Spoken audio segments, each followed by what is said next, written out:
this isn't a protest against men and women of the military. I have great respect for them.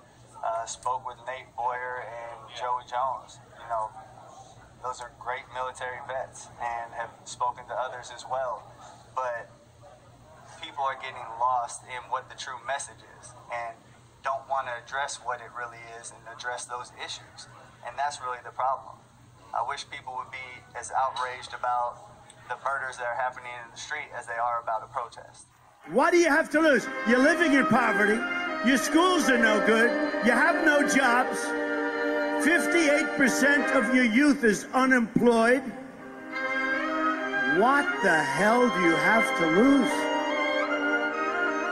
We're pulling live from the other side of America. Yeah, jump out the porch, I got a porch, I'ma take it back. I'm on the block with the killers and holding my own, of course, yeah. I see my mom and dad separate, ain't talking divorce. Said daddy was living by the fire, and he died by the torch. I'm where the AKs is, we like the baby kids. AM and daddy, I listen to suckers the same way that Ray did. I'm telling scriptures and HKs, and I just was a grade 8 kid. Ain't no guy, and we grew up with hitters and did everything they said. Point out the block, we spinning that. Running the spot, we getting that. Give us some work, we flipping that. I'm hitting from jet, I ain't hitting back. I need a lawyer. Where do I begin? I see the hate, they don't wanna see me win. Bank deposits, I got more coming. Guys, man, welcome back to the podcast. Appreciate you guys for tuning in once again. As you can see, man, we did some redecorating with the podcast. So I hope you guys enjoy it. Hopefully you guys like the new look. But listen, man, we got a full plate for you guys today. I wanted to talk to you guys about, do you believe in it being two sides of America?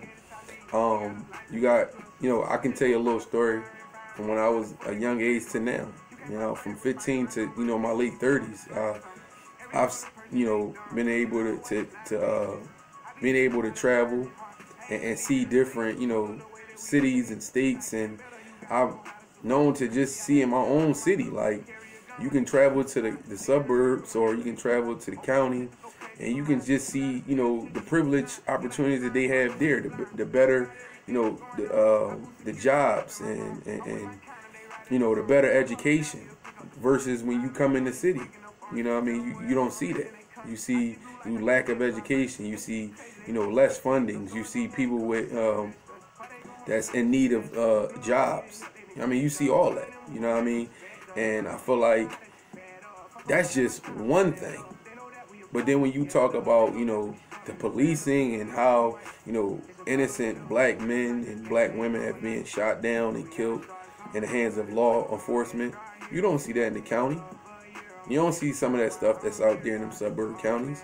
You only see that in the cities, man. And if you do see it, it's because it's a black individual that that went out there and they didn't think he was supposed to be out there, and they basically frisked him or asked him questions and where do he live, like stuff like that. And I feel like shouldn't be like that. We're in position now to open each other's eyes. People that's been a blind eye to it, we in position now. It's a shame that George Floyd had to die for people to understand that this shit exists. There's people out here that don't get the same opportunities as others. It's people that's in the communities, the black communities, that in need of jobs, fundings, lack of education. And you don't see this in certain counties of, white individuals. So when we address that and we actually put more time into that, I probably understand that it might be some type of change. But I definitely got to give, respect to, the celebrities like, Shannon Sharp, Meek Mill, Kevin Hart, Cat Stack, also known as Steven Jackson, Jamie Foxx, Lil Baby. A lot of people are putting in time and effort that, struggle like how we struggle, that's in a position to, to better themselves, to actually coming back and putting, real change into the communities. So you gotta respect them for that, and I'm thankful for that, because there's some celebrities that's using their platform in the wrong way, and we actually need to see real change, and we need to see some of these powerful A-list celebrities, come off their high horse and actually put more time into, putting this together and trying to find some type of fund to, you know, put these bad apple officers in jail, man. So let's put something together and let's see real change. Definitely.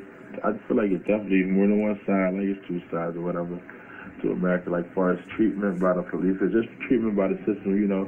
Systematic racism is wild. I feel like it's fucked up, and I feel like, you know, people don't deserve to be oppressed, or people don't deserve to be targeted just because of the color of their skin.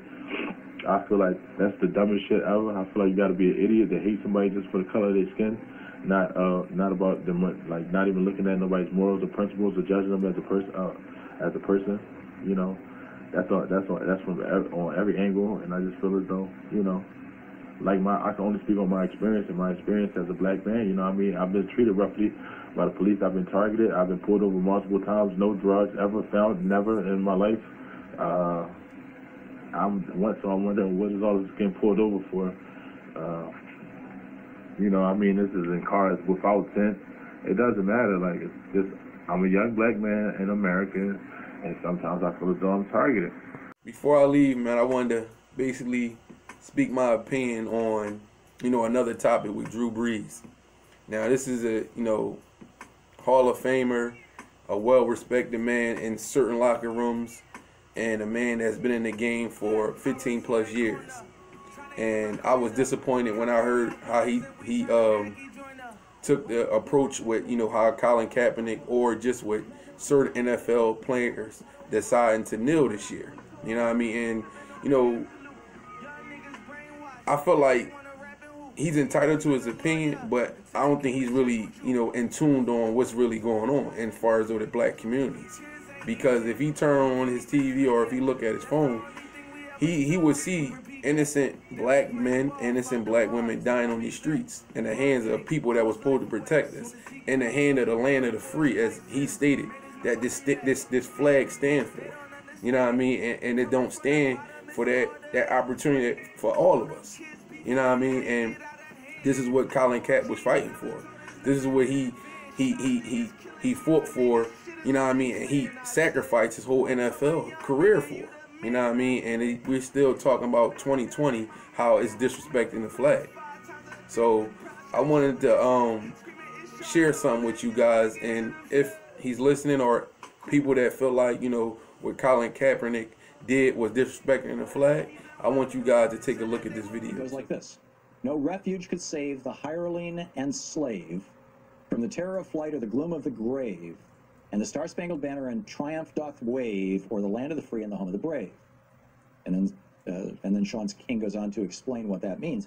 He says, well, it's always been known that the song was written during American slavery, and that when those words about this nation being the land of the free didn't apply to the millions who had been held in bondage, few of us had any idea that the song itself was rooted in the celebration of slavery and the murder of Africans in America who were being hired by the British military to give them strength, not only in the War of 1812, but in the Battle of Fort McHenry in 1814.